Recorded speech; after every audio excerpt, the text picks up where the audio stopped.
everybody, Nigel here, and we are looking now at part 12 of the US Navy Hellcat build, and you'll straight away notice that I've got the FAA wing center section in front of me. That is purely because it's easier to handle than the fully extended wings for the objective of this exercise. Why am I doing this video? One, I've been asked where's part 12, and when I looked I actually did part 11 a week ago, so I've been slacking, sorry. The other reason is one of my patrons on Patreon who kindly pledges me money every month, Alan Schmidt, he's asked the question, do you think this undercarriage is going to be strong enough? I'll go and have a look, says I. So I've had a look and I don't know, it's kind of 50-50 now. Apparently the 24 scale Typhoon undercarriage is definitely not strong enough, apparently, so I'm led to believe. This one I'm making my own opinion and I'm going to show you guys what I've got. So what we've got basically is a pair of leg halves going together, then they go in, and then this support strut goes in afterwards. Now it's worth noting in the instructions, this is correct, that's the correct part, L39, L40, but this is incorrect. That actually is not that part, that is that part. So they've got 255 and 258 mixed up, so it's obvious when you build it, it's not a mistake you're going to make. So here I've got one now, this is just this leg taped together. Okay, and I've got that support strut in there. So as you can see, from here up to here, it's fairly strong. You know, it's basically going to be as strong as the plastic is, and the way it fits in, that strut comes out like so. It goes on a pin, and this actually slots into that wing spar. Now, depending how tight you glued it and how tight your clamps are and everything, you may have to sand some off of this. I've had to sand just a little bit off the inner side, when I say the inner side I mean the inside towards the fuselage, just to get it to go in. It's a nice sliding, nice tight fit. You could probably not even bother gluing them in. If you're going to be transporting your aircraft to shows and stuff, it would be great, because you can then come along with this one and you can slot that in there, and you can literally, he says, you can literally clip that in there and then get that into that hole, and that all fits together so tightly you don't need any glue. Now the leg comes in two halves, as you can see. I've got another one here, so that comes in two halves like so. I've got them taped together. Now where Airfix have missed the trick, they've got you gluing this half to here. Now I would have thought it'd been better to have this spindle and the actual mounting in one piece, and then have this piece going in the back, because what happens is, as you can see, when you actually put any weight on the thing, it's trying to pull that joint apart all the time. Now, is that strong enough? I don't know. I mean, if you're going to be picking your model up and putting it down a lot, I don't think it is. This plastic is very soft, you can see it's very flexible. I'm not putting much pressure on there, so I mean, I'll just use my one finger and you can see it's quite soft, and also this area here on the end is quite flexible there. So another thing to consider is when we put the wheel on, as you can see, and the wheel is not a good fit. You can see it's got a lot of play there. So I've got a piece of masking tape here. It's one I prepared earlier. So I'll just put this piece of masking tape around, and that will give us a better fit. None of this is glued together, so I'll take the actual wheel hub out. So you can see here that goes on like that. Oops. That's that way around, isn't it? That's why. That's going on like that, and that's a better fit, but you can see that all of this is now very, very flexible on the end. I mean, obviously when it's glued together it's going to be stronger, but you can still see it's got flex there. So up to you. Now I believe Alistair over at Aerocraft is making some brass legs for this. I believe he's looking into it. We'll have to wait and see. But if you can't wait, or if you don't want to spend any money, there is another way. But for the younger modelers and beginners out there, I wouldn't attempt this. It takes a bit of bravery more than anything. So what I'm going to do, I'm going to show you how I'm going to drill these legs and make them work. Now I can assure you that somebody is going to come out with some metal undercarriage for this. I wouldn't bother with white metal. White metal is, as I've shown you before in reviews, it's very soft and it bends. You can bend it back, but it just bends. So I think with this sort of model on, it's just going to all just bend forward over time. So really you want the brass or the bronze undercarriage legs. Don't bother with the white metal. But I believe there are some on the way. So the other thing to look out for on here, there's ejector pin marks everywhere. There's 2 in there, there's 2 in there, and there's 1 there. And they're all proud, so they will affect the fit. So you want to make sure they're out. And I also had to sand some material from here to get it to go down and all these ribs line up. So do a bit of dry fitting before you get the glue out. So what I'm going to do is drill this so I can fit these metal legs. Now these are 2mm steel. I think these are like drive shafts out of a model boat that could be motorized or something.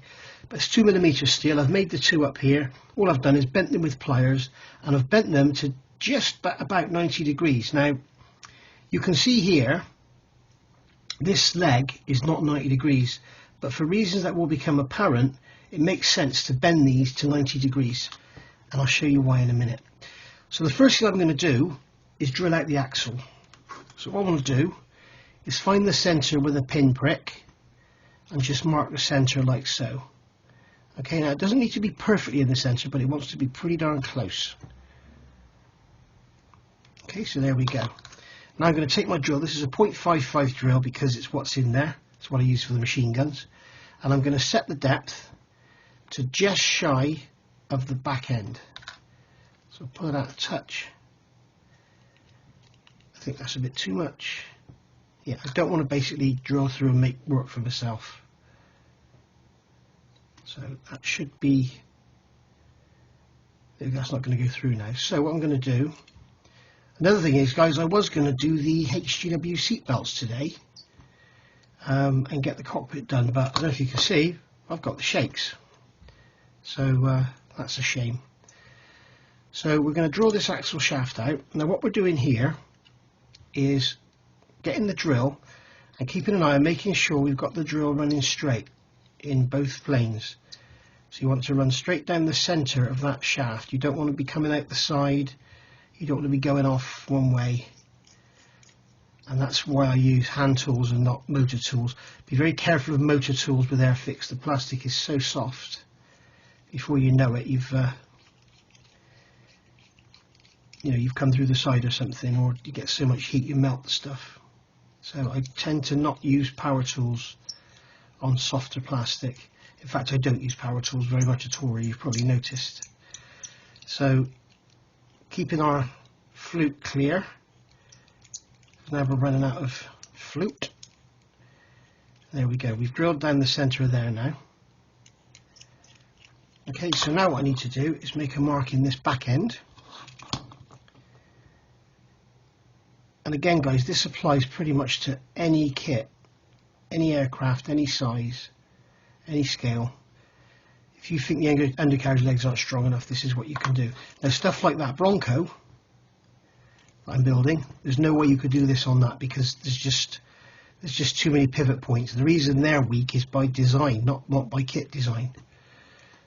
So what I'm doing now is just drilling through here, and I'm keeping an eye to make sure I stay nice and straight. I'm not pushing either, I'm letting the drill do the work. I'm just making sure I stay nice and straight. I want to come out the other side in the middle, the center. There we go. So I've come through there now. Now, if I have gone off at all, I can correct it now. Let's get the swarf out of there. Now this drill should go center to there. Now, what I've done, I've ended up going slightly up on an angle. So what I can do here is go in again and put a bias downwards. Okay, and what I'll end up is ovalizing the hole, and this is why you always go in with a smaller drill first. Okay, so now we'll see what we look like. And there we go, that's better. We're on center now. You can see now I've got a straight line. You can see where I was like that, now I'm like this. Okay, now it's always a good idea now to get the drill out in the chuck. Okay, and that'll help you keep an eye on whether you're going straight or not. You can see now it's more easily visible to see if you're going straight in both planes. So I'm obviously straight in that one, so I'm going to go here and just look to see, am I on center?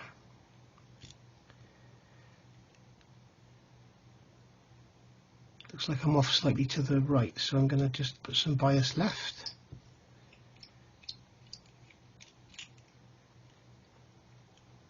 Still off slightly to the right. So I'm going to take the tip of my knife. You're getting to watch this live, you see. Not only does this show you how to do it right, but it also shows you if you get it wrong. I'm going to bias the drill left. You can see I'm pulling it around.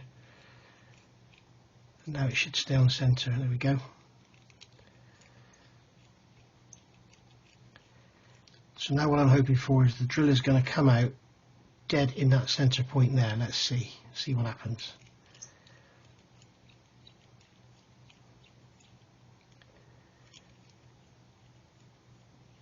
And I'm doing this pilot drilling before I assemble them, basically so I can see what it is I'm doing. And I can see then if I'm going off to one side in the middle, then I'll see it rather than having it assembled. The other thing is if you do this when the glue's in there, it'll be all soft and gungy and you won't know what's going on. So just keep going now, and we should see the drill. There we go. So the drill's come out in the center. Now I'm not going to keep going because obviously the drill doesn't want to drill into this plastic because it's half in and half out. It'll make some scoring marks in it, look, but it won't drill it. So there you go, that's come out perfectly in the center, so I'm happy with that. So now with this one, what I'm doing, I'm getting my pin and I'm lining up with the center, and I'm looking at the center there,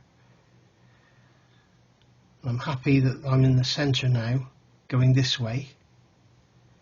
And then I'm going to come up onto the top. I can use the mold line as the center.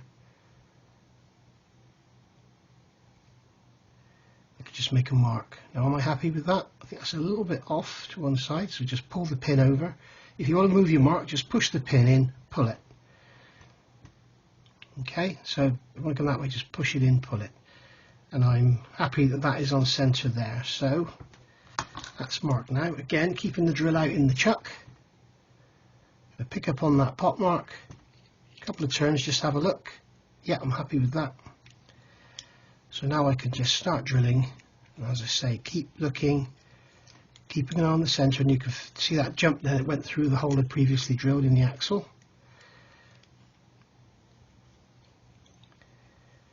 So I'm just going to keep an eye on what I'm doing. If you start to see yourself going off, just pull it back the other way and drill. And the drill will pull itself, especially in this soft plastic, the drill will pull itself around. Again, keeping this wharf clear. And what we're waiting for here, we're waiting to see the drill come out here. So let's see what happens.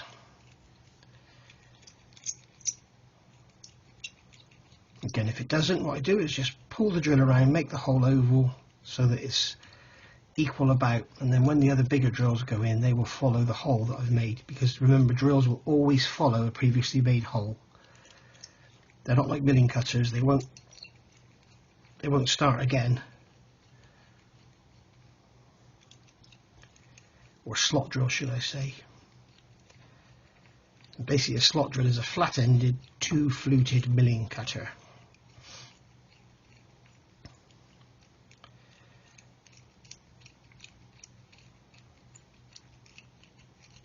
Keep the, because we've run out of flute now, we've got nowhere for the swarf to go, so we've got to just keep clearing it out.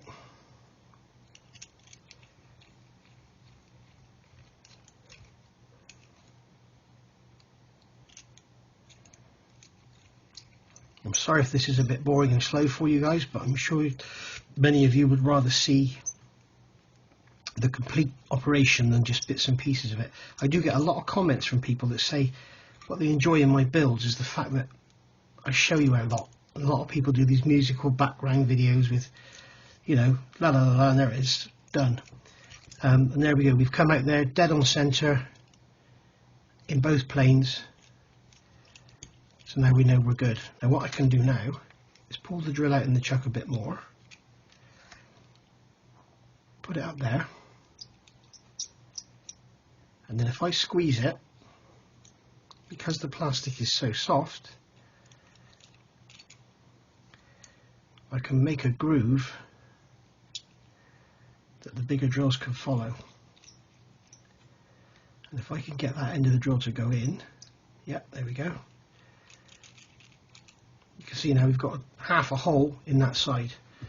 So there we go. So what we want to do now is just take a knife and just, in fact, what I'll get a scribing tool and a straight edge. What I'll do is I'll just scribe a line down the middle of here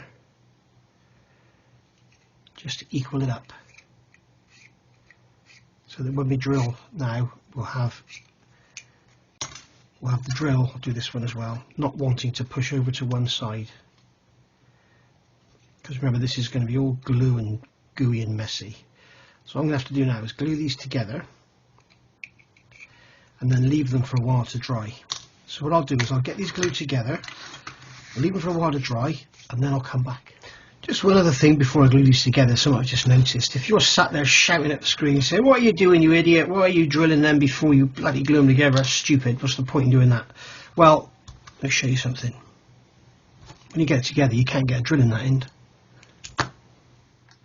Okay, so the glue's dry now, and we're going to start drilling the thing out to get it properly to size.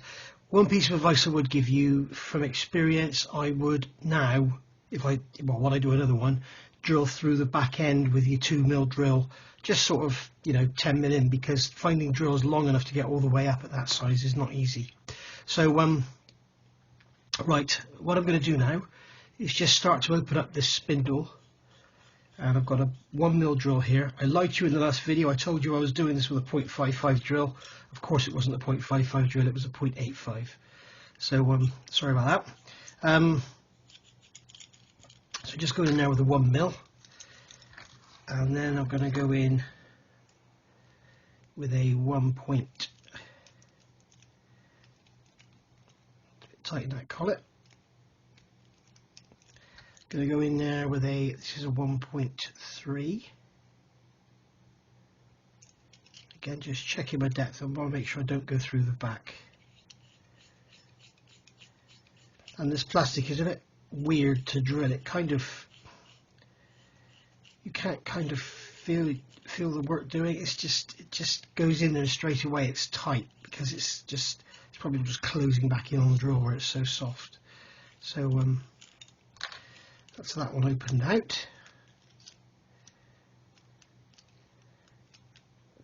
Collet doesn't want to let go. So we can turn the collet around now. I go in with, what's this one? This is a 1.6, I think.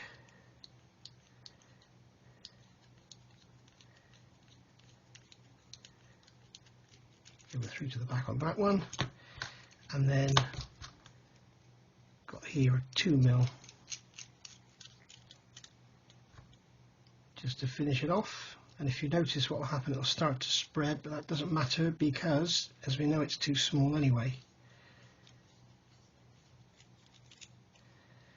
There we go, just check we are actually through. Yeah. And there we go. So that's all done.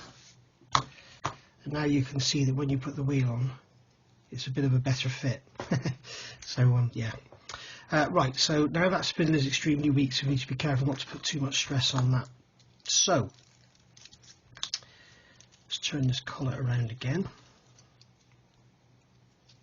If you're buying one of these drills, guys, if you look for the ones with the black metal collets, they always seem to be better quality. They seem to grip better. So I'm just going to put this in here and have it as far out as I can,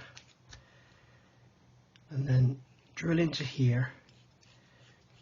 Now, I'm not going to lie to you, I've already done the other one, and I will tell you now from experience that this is quite nerve-wracking, because it goes in and you can feel the plastic all just pulling around. It's almost like, I don't know, drilling into a block of rubber.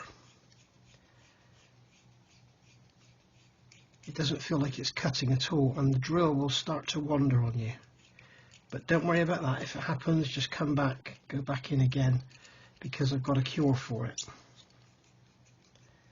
And you can see there, it's just, the drill is as tight coming out as it is going in. Probably because of the glue as well, which doesn't help. Just going in nice and gently, trying to keep everything straight, trying to go straight down the middle. And of course the other thing you could do is drill in here, and then you'll be able to drill through from the other side as well, but I'm not going to do that. I'm just going to keep going on this one. We can see it's starting to wander, so I can just pull the leg around.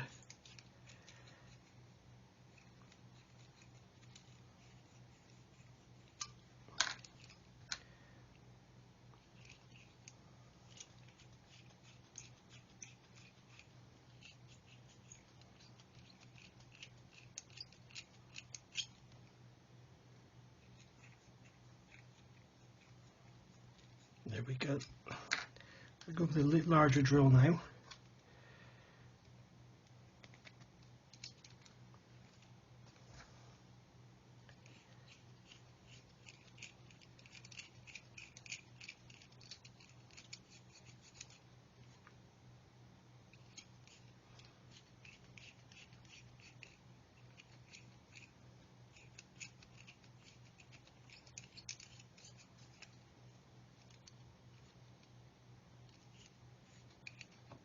Again, keeping it straight and everything.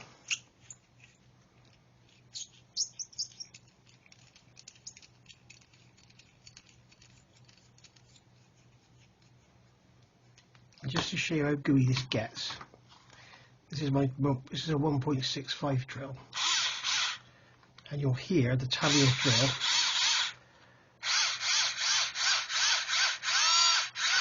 almost, you know, the drill slipping where it's so tight in there. And it's so gooey, messy.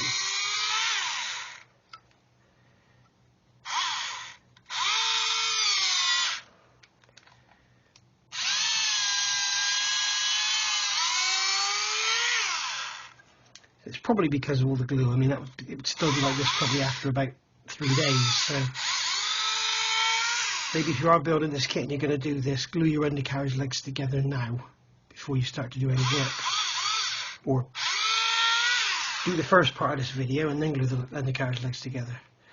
Okay, so there we are, we're nice and straight in there now. So now I can take my 1.8mm drill, just go in a bit deeper.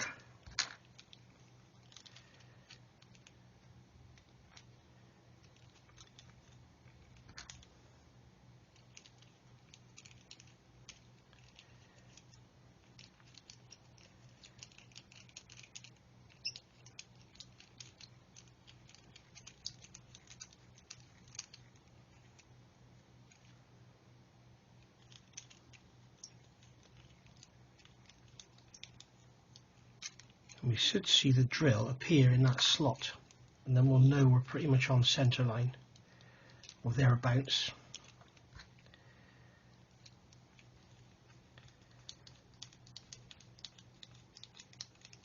There we go, we can start to see some action in that hole now. And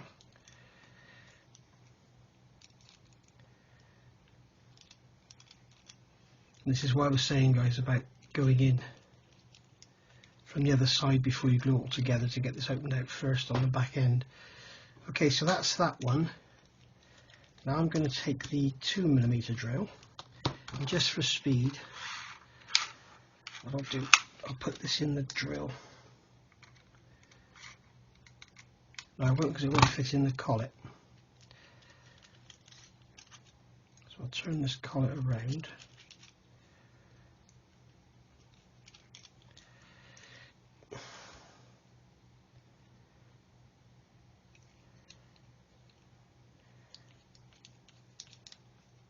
Alright guys, done. Now what I found, and I can show you this now, as you start to drill this thing, it all starts to move about, and you'll see that when I push this drill in here, you will notice that it starts to change shape. You can see now the leg has kind of gone like this, and as I go up a bit further, it goes more and more and more. And what's happening is the drill is moving around inside, and the plastic's so soft. It's a straight bore, but the plastic's moving around, and whether it's because of that glue joint, I don't know, but or because of the soft plastic, or both, I don't know. So what I found was the best thing to do, this is a 2.3mm drill, so I am now able to put a steel rod in there which is straight, and it doesn't affect the shape of the leg. The leg always springs back straight after you take the drill out, but now I can put the steel bar in there without bending the leg. If it was a 2mm hole, it would be the same as that drill, and it would pull it out of shape as it goes in. And then what I'm going to do is I'll run some super glue in there, and that will take up the gap. Now what we need to do now is cut out this area here. So what I'm going to do is just with a pair of snips, just get in there, or a pair of cutters should I say, and just remove this lower section of the axle. Doesn't need to be all neat and tidy. You just need to get yourself a slot. There we go, and then we can go in there with a knife and just clean it up like so.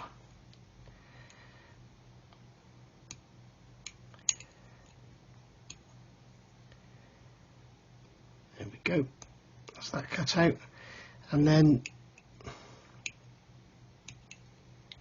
when we put the axle in, if you remember, I said bend it to 90 degrees. Even though this isn't 90 degrees, it's obtuse.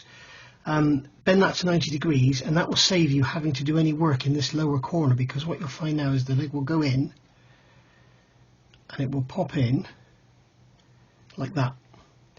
Okay, and because you've bent it to 90 degrees, that radius, this inner radius here, doesn't require any clearance. You can see that it's actually at a slight angle, and now you can see the wheel still fits. In fact, it fits a lot better than it did before. In fact, that one is just, there we go, it's gone on now. So let's just fall apart, but it actually fits a lot better than it did before. So now all we've got to do is put some super glue in there, sand that off to shape, and now we have got an extremely strong undercarriage leg. And you can see here that the wheel no longer twists. I mean, it's twisting now because it's not glued in, but once it's all solid, the wheel won't twist or anything. So that's my little tip for today, and that's my little video for today. So what I'm going to do now is get some super glue, get some medium. Actually, I might start off with some thin. I'll put the instructions here so I don't ruin my my bench, just in case it runs out. And all I'm going to do is run some down in there, and gravity and capillary action will pull that down in.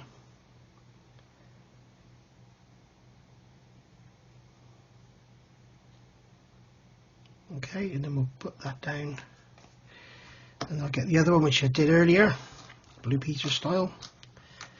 Oops. Grab the axle, push the axle in, and then again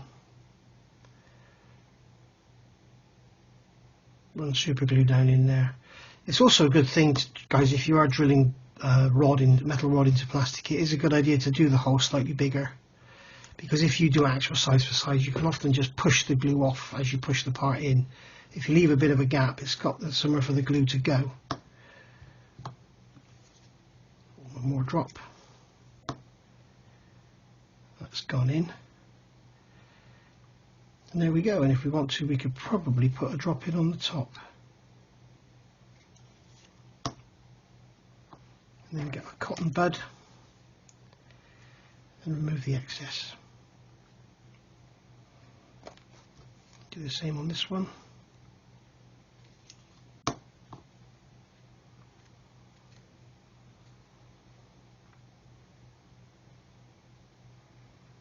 And there we go. I'm not going to put any glue in there because it might affect the fit of the arm that goes in there. In fact, we'll probably have to cut something off of that lug anyway, because you can see the steel bar is in there. So that's still capillary down in there.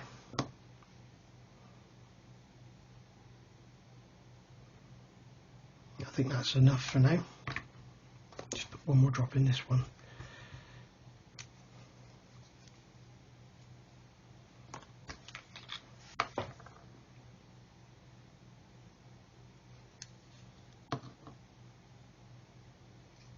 There we go.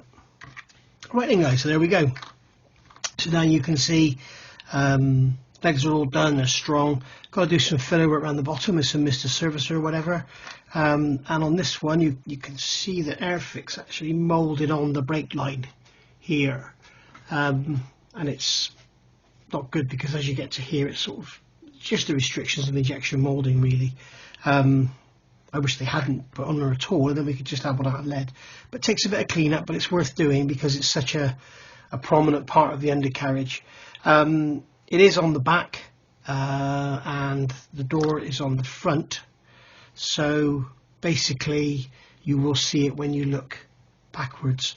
But basically putting these in now, I could show you that you now have an extremely strong undercarriage. You know, I can push down on that and it flexes on the joint there, but once these supports are in, it won't flex there then.